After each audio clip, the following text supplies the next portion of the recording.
I'm going to go ahead and I'll go ahead and start 1 minute early since we only got 20 minutes. So this is everything I learned about the Internet of Things. I learned from making dice. I'm going to talk a little bit about the technology that is ready now and the state of internet-connected dice that I was able to accomplish. Then I'm going to talk about the user experience on Internet of Things versus what we're more used to, the user experience on the cloud, and use that to kind of show the gaps that exist in the technology. So Internet of Things is here, and that I've been in that we're having conferences. But if you really step away and look at what an internet-connected thing could be, we start finding a lot of gaps. And hopefully I end with a lot of asks that hopefully we'll be demoing at next year's IoT conference and the year after that. I guess my name is David Proctor, but everybody calls me Duppy. You can reach me on Twitter at Duppy, internet at Duppy.com, Duppy at Duppy.com. And I kind of did this project on my side business, which I call Interface Arts. Interfaces in how you connect to the internet, how you connect to real objects. I've been real interested in non-screen UIs, Internet of Things. I think of Internet of Things more like physical computing, ubiquitous computing. That's why I really like the die as a good example. And I'll talk about some technologies. Recently, I'll disclose, I am working full-time for a company called Quirky that does do quite a bit of home automation class of Internet things. But this work was all done before joining Quirky. So why dice? I just want to do something different. I'm a little bit contrarian. Everybody was building pedometers and lights, and because I could.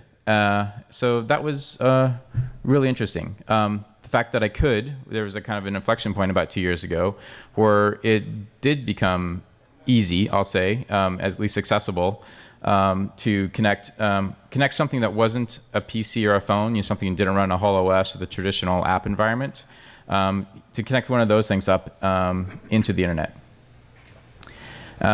Why lights and why pedometers? Let me talk a little bit about that. Why was everybody else doing lights and pedometers, right? I think Alfred talked in his talk a little bit about you can buy a $5 pedometer. So why is anybody buying a $150 pedometer that's connected to the internet? Right? They have a service that tracks how much you walk. Well, I could buy a $5 pedometer that gives me a number, and all I got to do is type one number each day into that service, and I could have all the same benefits. So it's just something interesting to think about. Why is somebody willing to pay $100+ to save the labor of typing one number per day, right? We type lots of numbers in the phone every day, right? Why can't we do that? We can't. I don't know why we can't, but we can't. I pay $100 to not have to type one number a day. I forget, and I have to type a number. Why lights, right? What's so hard about getting off the couch and walking over to a light switch on the wall? Everybody wants an automated light, right? The biggest use of my Nest is not its auto features. Biggest use of my Nest is so I don't have to get up off the couch to change the temperature up or down, right? I'm not adding any judgment to that statement. It's just like sometimes you say, why would you want to automate something so simple? It's like light switches are simple, pedometers are simple. People want them automated. They want that one less thing in their life to have to do, right? Why am I wearing a Pebble? I can just reach in my pocket and take my phone out. There's nothing this can't do that I can't do on a bigger screen with a richer UI on my phone. But apparently, reaching in my pocket, pulling the phone out, unlocking it, turning it on, is apparently worth a couple $100 to me to not have to do that. So that's why. The other thing is just by using dice versus a pedometer or lights, I don't think lost any of the learning. That's what I'll try to show here is it's not going to talk about dice, is everything I needed to do to make a die connected is applicable and needs to get done to get pedometers or lights or trucks connected. This is just a shout out to some of the tools I ended up using. G-Nodes are a nice tool by a guy, Jean-Claude, that has a really great blog. Bluetooth Low Energy, Electric Imp for Wi-Fi, the web base is Firebase and PubNub and d3js.org.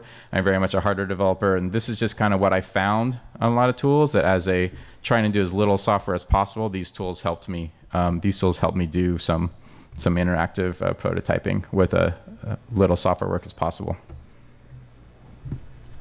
So first lesson I learned in making dice.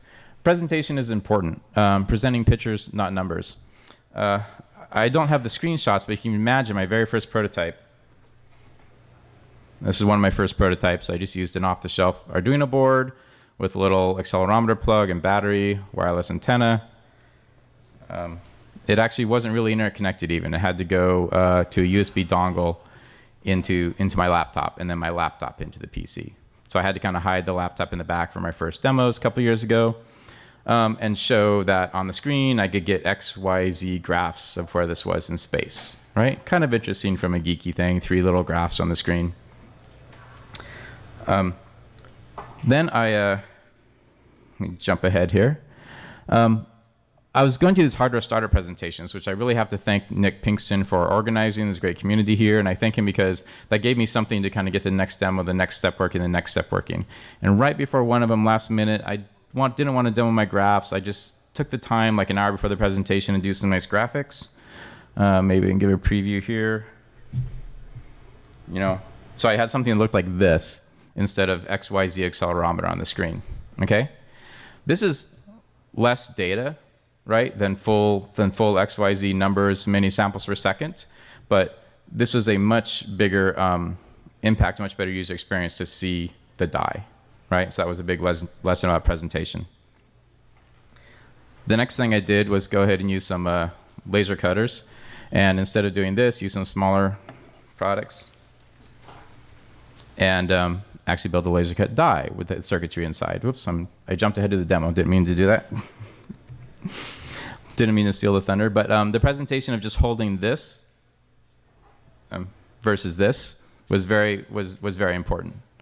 You can write an app on your phone. You can write an app on your phone that's a pedometer, or wrap it on your phone that's a die, right? And it doesn't have the same visceral experience, physical interface as it does interacting with an actual die.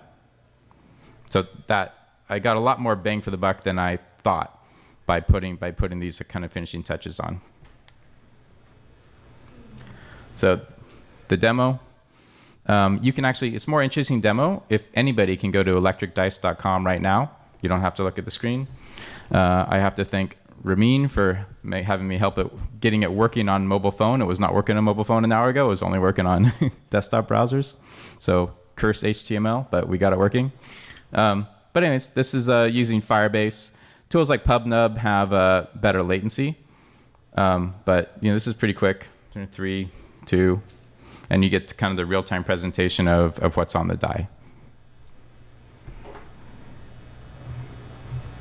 A long presentation. I was supposed to show this first. So this is the back-end database.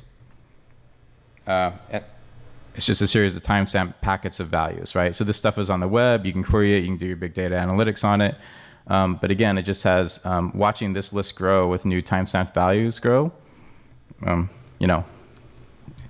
It's not as impressive as seeing the actual die.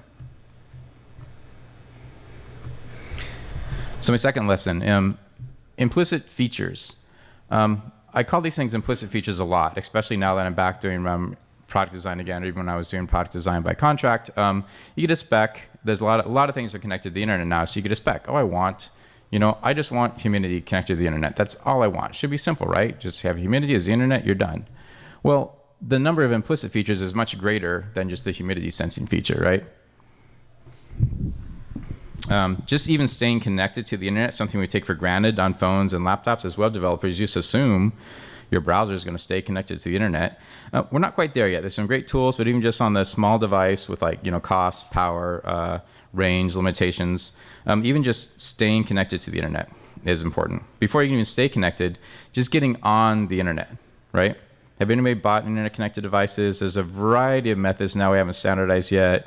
Sometimes it becomes an access point. You have to go into your phone, go into the settings, connect to that access point, go back again, go back there. Some devices are getting better, some drop cams, and even some Apple TVs, drop cam mostly a product that a current company sells, the Wink Hub, actually use Bluetooth. So the phone can use Bluetooth to find it without a Bluetooth Low Energy specifically, so you don't have to do a pairing process. It can send your Wi-Fi credentials over. But at a minimum, you still need to teach this device how to connect to your local access point. So then you can't ever take it away from your home to another access point again without teaching it something new. You have to create a new account, tell it who you are. There's still quite a steps that have to be done for a device, which is fine, for a phone, you upgrade every year or 2 years. But if you're going to start having lots of devices, dozens of devices in your home, it's kind of a painful process to keep doing every time you change a light bulb. Staying connected, sometimes the internet connection is lost and you have to come back on again. Sometimes something like a power outage or a cable outage brings down whole neighborhoods or counties, and everything tries to get back online again at the same time. Laptops and things have figured this out yet. These connected devices haven't all figured it out yet. Low latency, you saw that's super important, right? Some of the protocols we use for when we went to the web, the advantages of having access on the web somehow outweighed latency. People were willing to give up their quick response apps to go to a web page app where when you click the link, there's a second load time. When you have things that are real things, you want connecting a die or a light bulb or something to the internet. My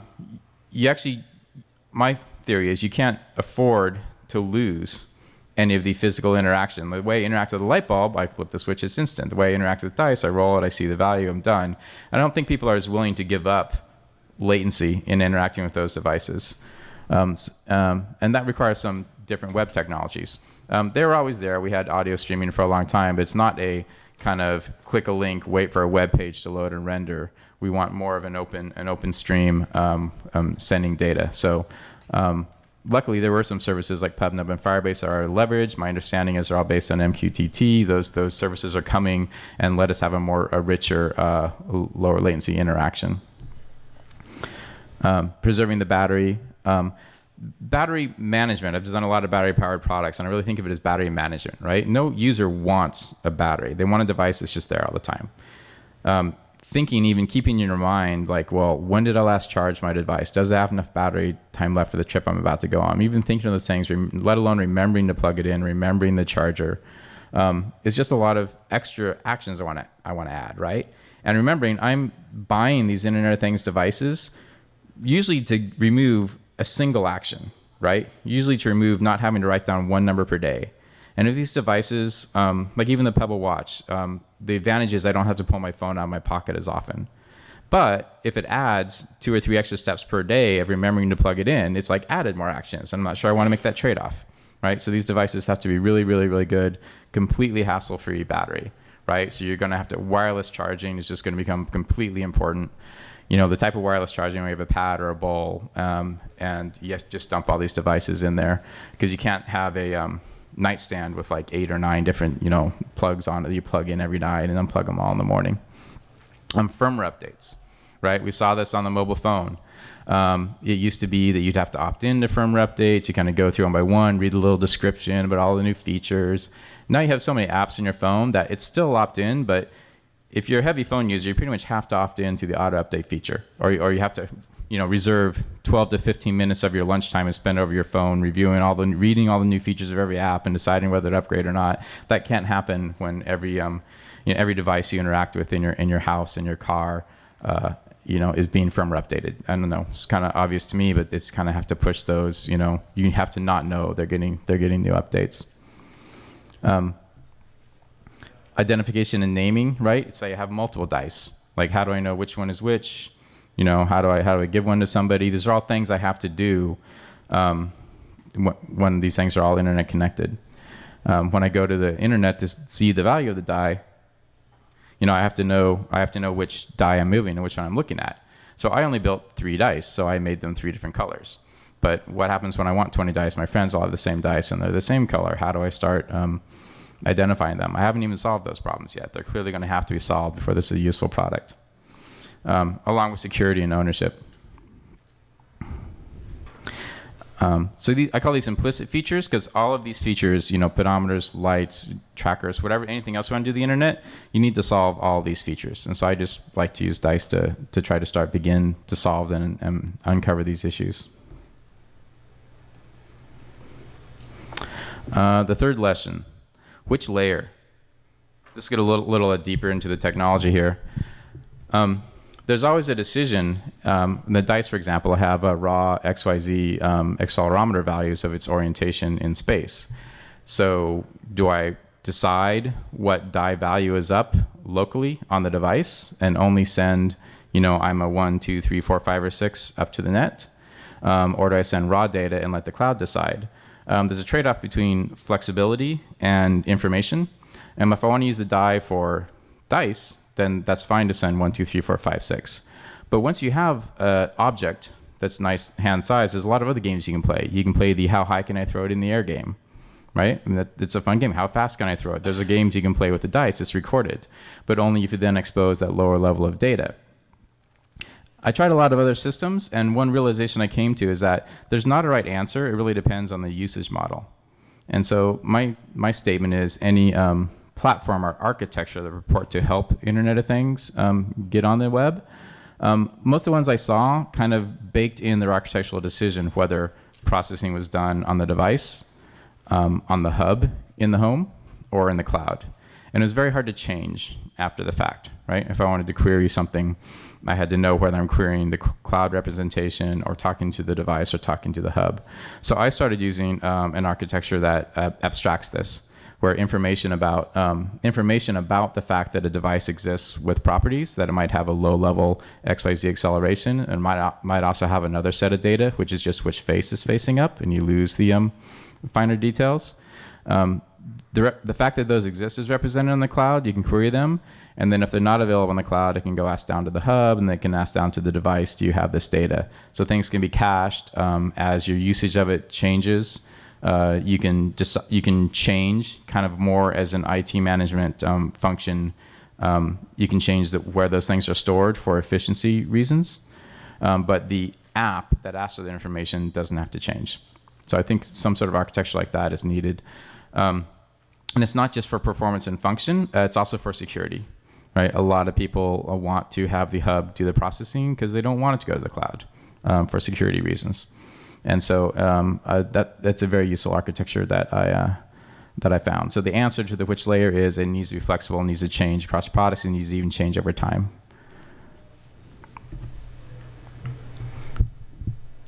The storage can be efficient at the nodes. Let me jump to the last point. So there's a lot of people, and it's very useful, doing things like bringing JavaScript. It's because there's a lot of leveraged talent, down into the device. I'm not a big fan of that. It's fun to play with for prototypes.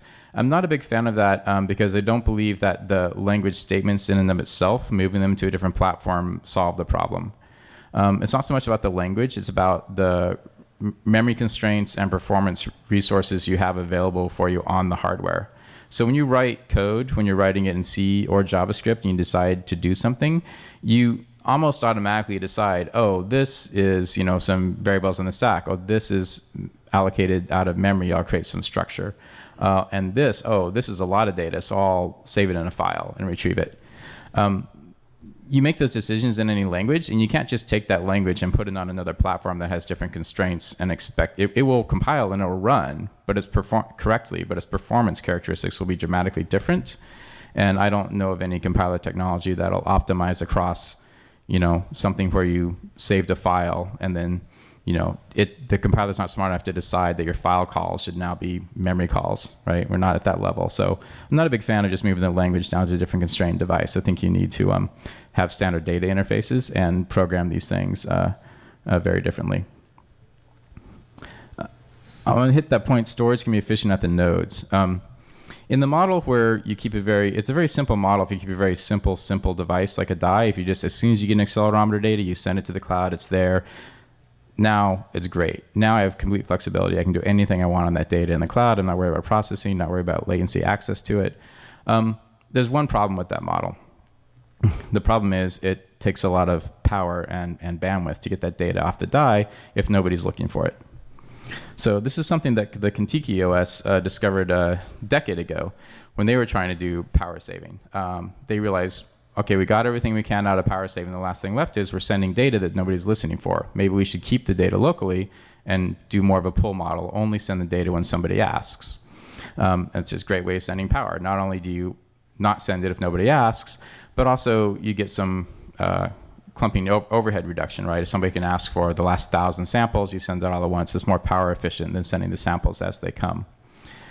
But an interesting thing happens here is once you put storage on the device, that's big enough to store these things, once you're not using just this stuff that's already on the chip, once you add a second chip. For a lot of these devices, if, for example, temperature of the room, you get as much data. Once you add that second chip, all of a sudden you have years worth of data storage. Just the smallest amount of price that makes sense, adding that extra chip, there's quite a bit of data. So imagine a world where we did have an architecture where all the things had the data. The Internet of Things is going to add a ton of data to the ecosystem. It doesn't all have to be in servers on the disk. It actually exists. Imagine as the number of things is doubling every year. Imagine if that wave didn't hit the servers, if that whole year's worth, everything you built could store years worth of data. And so if it had an architecture where we could query the things, it's kind of a staged storage architecture that half the data in the world, we're out of time already, half the data in the world could actually be existing in Flash on the things. And it's not even in the disks until those things finally run out, and then it starts trickling out onto the disks.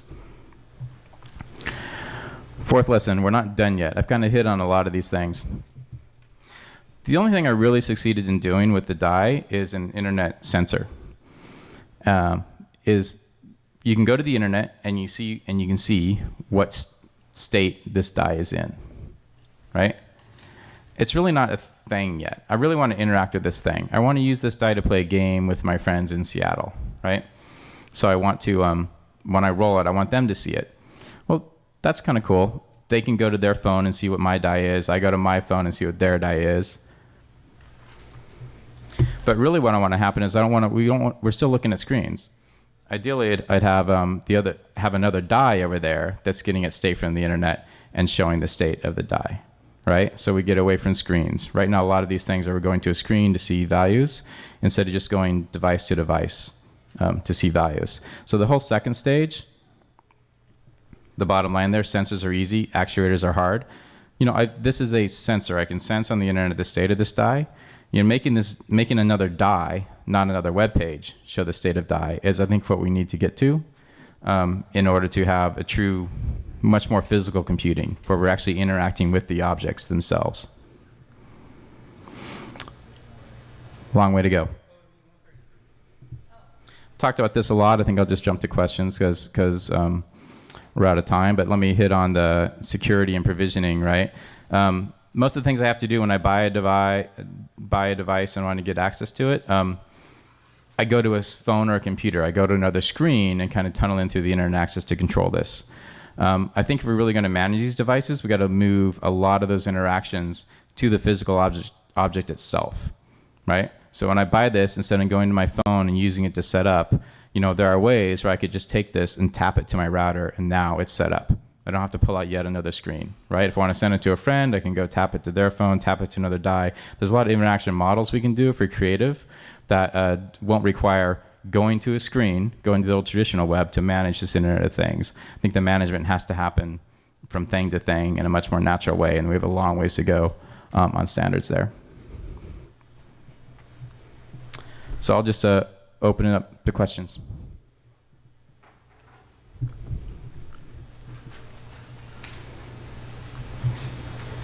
I'm going to leave it on the demo page.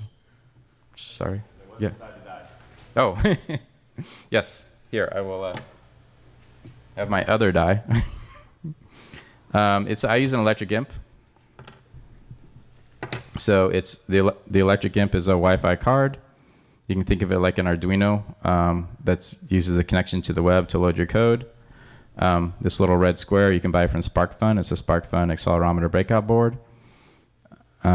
There's a tiny battery under this tape. There's a circuit board literally cut off a small Arduino, and I'm just using the battery charger there.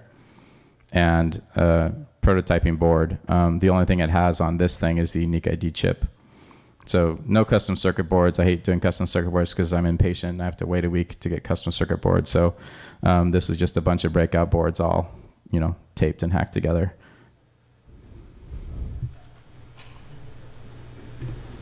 Actuators. Yes. How would you do it? If you were to do a control? Well, you know how to build an actuator. It's internet connecting them that's hard. So let me say what's hard about it. What's hard about it is the die is a perfect internet sensor because when it's not moving, it's off. It's just off.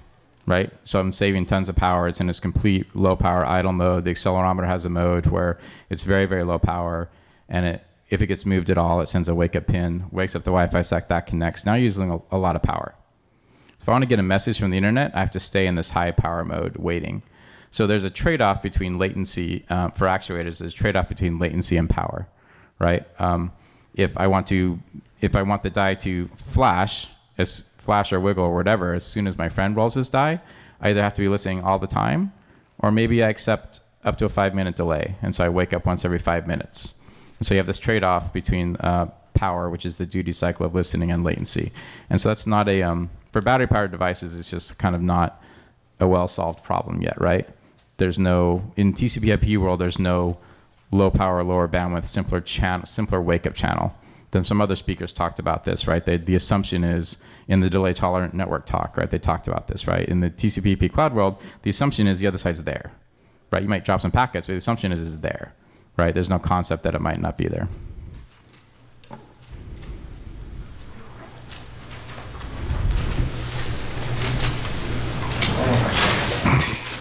Naming. What? Well, I don't name my spoons and my pencils, right? I just identify them. So I think that's one solution is don't name them. If you notice, like I know which die is this. Well, I don't know. Let me plop all the dice up there that I have on the screen, right? And just like let me pick them up one at a time and see which one wiggles. Oh, this is this one. It doesn't have a name. It's like, oh, that's this one, right? Now I know I'm looking at this. Now I know if I do have to go to the screen, then that don't really have the name. So that's one idea. If you were to commercialize this product, what kind of back end would you anticipate needing, or what would you change about the product to support the consumer-based sales of this product? What kind of back end? I would need a back end that scales, right? And if I was going to, so people have commercialized this. I have somebody else's dice here. It's more of a connection to the phone, though. It actually doesn't really connect to the cloud. It connects to your iPad, so you can play games right there. So there's not as much of a back end. It's kind of a game-specific back end. I like, if I was going to commercialize this when I thought about this, I like the idea of having no security and no ownership, right? Because it's just a die, right? So somebody else can see what I'm rolling. Okay, if I sell enough of them, they can't really see what I'm rolling. They can see other dice rolling. Maybe they could go to this webpage and say all million dice that I've sold, right? They can see what they're rolling. Fine, who cares, right? But I can identify mine if I need to by basically saying like, okay, show me all the dice that were at 6, 5, 3, 2 in the last 20 seconds. Then I just take my die and 6, and that gets pared down. Then I go 5. Oh, only these many dice did 6, 5 in the last few seconds, and then I go 6, 5, 3, and it's pared down, and I finally get to like my die was the only one in the world that did that sequence, and I identify it, kind of re-identify it that way every time.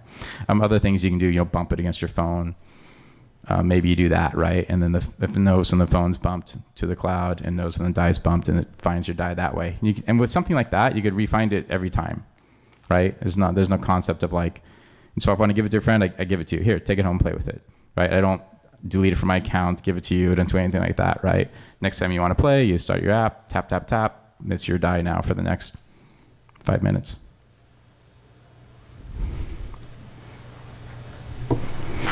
So you could extend that to light bulbs, right? You internet connect your whole house with light bulbs, and then you move. What do? Right? Take all your light bulbs with you, go in your account manager and delete everything, redo them all up again. No, there's got to be a much easier way to just, bring a new roommate in and transfer ownership that way. And I think part of it is just letting go of the concept of ownership. Thank you.